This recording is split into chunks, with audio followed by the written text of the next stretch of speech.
கட்டப்பட்ட பள்ளிவாசல் என்பதற்காகவும் இன்னும் எங்களுக்கு குர்ஆன்ல சொல்லப்பட்டிருக்கிறது. அதிலே தெளிவான அத்தாட்சிகள் இருக்கின்றன.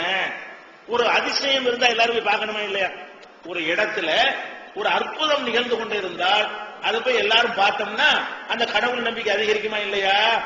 மக்காவை பற்றி குர்ஆன் சொல்லும்போது என்ன சொல்லுதுன்னு கேட்டா, ஃபீஹி ஆயாத்துன் பையினாத், தெளிவான சான்றுகள் அங்கே இருக்கின்றன. அது என்ன தெளிவான சான்று?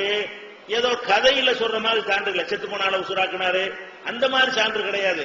கண்ணுக்கு முன்னாடி நிகழ்ந்து கொண்டிருக்கக்கூடிய ஒரு அற்புதத்தை நீங்கள் மக்காவில் பார்க்கலாமா இல்லையா? என்ன பாக்குறீங்க? மக்காவுக்கு போனா அங்க ஒரு கிணறு இருக்குது, ஜம்சம்னு ஒரு கிணறு. அது பாலைவனம். பாலைவனம்னா என்ன? சுத்தி ஏரி இருக்காது, குளம் இருக்காது, பயிர் பச்சை மரஞ்செடி கொடிகள் புல் பூண்டு கூட இருக்காது, வெறுமனே வெறும் மணல் தான் இருக்கும். அந்த மாதிரி இடத்துல ஒரு கிணறு இருப்பது அதிசயம். நிலத்தடி நீர் கூட வர முடியாத ஒரு இடம். அந்த கிணறுல நீங்க இறங்கி பார்த்தா கூட உங்களுடைய இடுப்பளவுக்கு மேல தண்ணி இருக்காது. அந்த கிணத்துல இறங்கினா என்ன செய்யாது? இடுப்பளவு கூட தண்ணி இருக்காது. அப்படி ஒரு கிணறு. அந்த கிணற்றில் இருந்து ஒவ்வொரு நாளும் 30 லட்சம் மக்கள் அங்க குடும்புகிறார்கள். ஒவ்வொரு நாளும் டெய்லி அங்க எத்தனை பேர் இருக்கிறாங்க? ஹஜ்ஜி நேரத்தில் 30 லட்சம் பேரும், ரம்ஜான் மாசத்தில் ஒரு 30 லட்சம் பேரும், மற்ற 10 மாதங்கள்ல 20 லட்சம் பேரும் மாதம் குழுமுறாங்க. 20 லட்சத்திலிருந்து 30 லட்சம் பேரு அங்க குழுமுறாங்களா? அவ்வளவு பேரும் அந்த தண்ணீரை தான், தண்ணி பம்பு வச்சு, ராட்சச பம்பு வச்சு அடிச்சுக்கிட்டே இருப்பான். அந்த தண்ணீரை தான் அனைத்து பயன்பாடுகளுக்கும் அவர் யூஸ் பண்ணி கொள்கிறார்கள். அதைத்தான் குடிக்கிறார்கள், அதைத்தான் டின்கள் அடைத்து எடுத்துக்கொண்டு வருகிறார்கள். இப்படி ஒரு சின்ன ஒரு கிணற்றில கண்ணு முன்னாடி உலகத்துல நிகழ்ந்து கொண்டிருக்கிற ஒரு அதிசயம். வேற ஒரு நாட்டில இருந்து கள்ளத்தனமான தண்ணியை கொண்டாந்து நிறைக்க முடியாது. அந்த இடத்துல எந்த ஒரு சோர்ஸுமே இல்லை தண்ணி வருவதற்கு. அப்படிப்பட்ட இடத்துல அந்த கிணத்துல இறங்குனீங்கன்னு சொன்னா அந்த இடுப்பளவு தண்ணி ஏறவும் செய்யாது, இறங்கவும் செய்யாது. ஆனால் பல பல லட்சம் லாரிகள் ஏற்ற அளவுக்கு தண்ணீர் ஒரு நாளைக்கு என்ன செய்கிறது? வெளியேறி கொண்டே இருக்கிறது. அத்தனை லட்சம் பேரும் பயன்படுத்துகிறார்கள். இது ஒரு அதிசயமா தெரியுதா இல்லையா? இது நடக்குமா? ஒரு இடத்துல இத்தனை லட்சம் பேருக்கு போட்டு தண்ணி எடுத்து விடனா அது எப்படி ஊற்று வரக்கூடிய ஒரு சோர்ஸ் அங்க இல்ல. அடுத்து ஒரு பிரச்சனை என்னன்னு கேட்டா, இந்த தண்ணீரை ஹஜ்ஜிக்கு போறாங்கல்ல, அவங்க ஒரு மூட நம்பிக்கை ஒரு வேலை செய்வாங்க. என்னண்டா, ஹஜ்ஜிக்கு போகும்போது தண்ணியை கொண்டு வருவாங்க. கொண்டு வந்து ஒரு பாட்டில்ல அந்த தண்ணீரை விநியோகம் பண்ணிட்டு பாதுகாத்து வச்சுக்கிடுவாங்க. எதுக்கு பாதுகாத்து வச்சுக்கிடுவாங்கன்னா, நான் செத்த பிறகு என்னை குளிப்பாட்டும் பொழுது இந்த தண்ணீரை கலந்து குளிப்பாட்டுங்க. அப்படி எங்க மார்க்கத்துல இல்ல. ஆனா விளங்காம எங்க மக்கள் என்ன செய்வாங்க? அந்த தண்ணீரை கொண்டாந்து வச்சிருவாங்க. ஒரு 25 வயசுல ஹஜ்ஜிக்கு போறாருன்னு வைங்க, ஒரு 65 வயசுல சாவுறாருன்னு வைங்க, 40 வருஷம் இந்த தண்ணீரை வச்சிருப்பாரு பாட்டில்ல. ஒரு தூசி இருக்காது, ஒரு கிருமி இருக்காது, ஒரு புழு புழுக்காது, ஒரு நிறம் மங்காது, தண்ணி கெட்டு போகாது. இது அதிசயமா இல்லையா? 40 வருஷ காலம் நம்ம நாட்டுல குடிக்கிறதுக்கு மினரல் வாட்டர்னு போடுறாங்க, பல கம்பெனிகள் போடுறான். அது மாதிரி கூல்ட்ரிங்க்ஸ் இனிப்பான பானங்கள்லாம் போடுறாங்க. இந்த பானங்கள் ரொம்ப நாளைக்கு கடையில வச்சா வித்தா வீணா பெரும்ல. கடையில கொண்டே போட்டு போனா இன்னைக்கு வச்சதுக்கு நாளைக்கு கெட்டு போயிட்டா வியாபாரிக்கு நஷ்டமாயிரும்ல. அதனால ஒரு மாசத்துக்கு கெட்டு போகாம இருக்கிறதுக்காக வேண்டி அந்த தண்ணியிலையும் இந்த குளிர்பானத்திலையும் பூச்சி மருந்த கலக்குறான். என்னது கலக்குறான்? பார்லிமெண்ட் வரைக்கும் பேசுறாங்க. எதுக்காக பூச்சி மருந்து கலக்குறான்? கொஞ்சம் பூச்சி மருந்தை போட்டோம்னு சொன்னா கிருமி உண்டாவாது, ஒரு மாசத்துக்கு கெட்டு போகாம இருக்கு, கமர்ஷியலா நஷ்டம் வராது.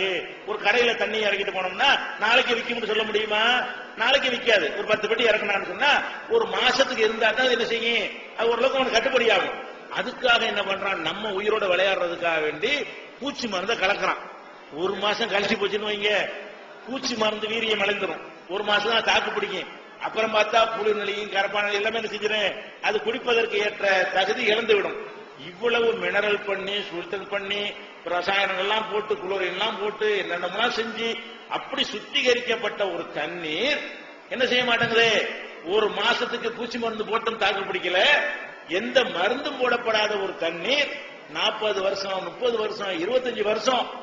இன்னைக்கும் ஒரு 2004 நான் ஒரு 10 லிட்டர் கேன் வாங்க விட்டேன். சும்மா ஒரு பாதுகாப்பை வச்சுக்கிட்டு அடிக்கடி தொடர்ந்து பார்ப்பது. அப்படித்தான் இருக்கு. என்கிட்ட இருக்கு இன்னும் 10 லிட்டர் கேன் தண்ணி வச்சிருக்கிறேன். இந்த ரம்சம்ங்கிற தண்ணீர் இன்னமும் நான் வச்சிருக்கிறேன். அதுல எந்த விதமான ஒரு கேடோ பூச்சியோ புழுவோ ஒண்ணுமே வராம எவ்வளவு நாளைக்கு இருக்குன்னு பாக்கணுங்கிறதுக்காக வேண்டி அதையும் டெஸ்ட் பண்ணி என்ன செய்யறான், ஆச்சரியப்பட்டு சொல்றான். இப்ப நம்ம என்ன பாக்குறோம், இத்தனை லட்சம் பேருக்கு சப்ளை பண்ணக்கூடிய ஒரு அதிசயம் ஒரு இடத்துல நிகழ்கிறது. அது போய் நீங்க மத்தவங்க சொல்ற மாதிரி மத்தவங்க அற்புதம் சொல்லுவாங்க, நீங்க போய் அனுபவிக்க இயலாது. இந்த அவருக்கு நடந்துச்சான், இந்த இவருக்கு போனிச்சான், அவருக்கு வயிற்று வலி போச்சான், உனக்கு போச்சான்னு தெரியாது. என்ன சொல்லுவாங்க, அற்புதம்டா, இப்படித்தான் அற்புதம் கேள்விப்பட்டிருப்பீங்க. இந்த அற்புதத்தை நீங்க போய் பார்த்து அனுபவிக்கலாம். கண்ணால பார்த்து அந்த அதிசயத்தை என்ன செய்யலாம், உலகமே வியந்து அதை பார்க்கிறது. இந்த தண்ணியை உலகத்து நாட்டுடைய எல்லா விதமான லேபுகளுக்கு டெஸ்ட்டுக்கு அனுப்புனாங்க. அதுல என்ன சொல்றான்னு கேட்டா, தண்ணீரில் இருக்கிறதோட சேர்த்து உணவில் இருக்கக்கூடிய சில சத்துகளும் அதுல இருக்கிறது. அது மாதிரியான மினரல்களும் அதிகமா இருக்கிற காரணத்தினால பசியையும் அது தாக்கு பிடிக்கும். ஒரு தண்ணீர் தண்ணீர் வேலையைத்தான் செய்யும். ஒரு வாரத்துக்கு தண்ணீர் மட்டும் குடிச்சிட்டு இருக்கலாம், சோறே தேவைப்படாது.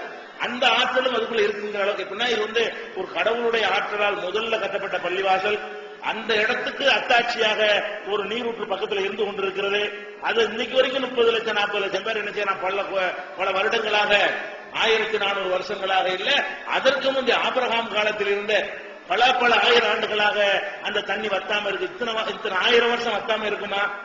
நிலத்தடி நீர் கூட ஏற்ற இறக்கத்துல ஊத்தா இருந்தது காடா போயிருந்து, காடா இருந்தது ஊத்தா மாறி காட்சியை பார்க்கிறோம். இது 5000 6000 வருஷங்களாக இதே மாதிரி இருக்குதுன்னு சொன்னா, இப்படியான அதிசயங்கள் நிகழ்ந்த முதல் பள்ளிவாசல்ல போய் தொழுதுட்டு வா. அப்படித்தான் எங்க மார்க்கத்தில் இருக்கே தவிர முகமது நபிக்கு அதுக்கு சம்பந்தமே கிடையாது. மக்காவுக்கு நாங்க போறது எதுக்கு இல்ல, முகமது நபிக்கு முந்தைய ஆதாம் என்ற இடத்துல பள்ளிவாசல் கட்டிவிட்டாரு. ஆபிரகாம் 2வது புனர் நிர்மாணம் பண்ணிவிட்டாரு. அத 3வது பின்னாடி வந்தவர் தான் முகமது நபியை தவிர அவர் அந்த பள்ளிவாசலுக்கு எந்த வகையிலும் அவர் கட்டவும் இல்ல, அவர் உண்டாக்கவும் இல்ல. நாங்க போறது முகமது நபிக்காகவும் இல்ல.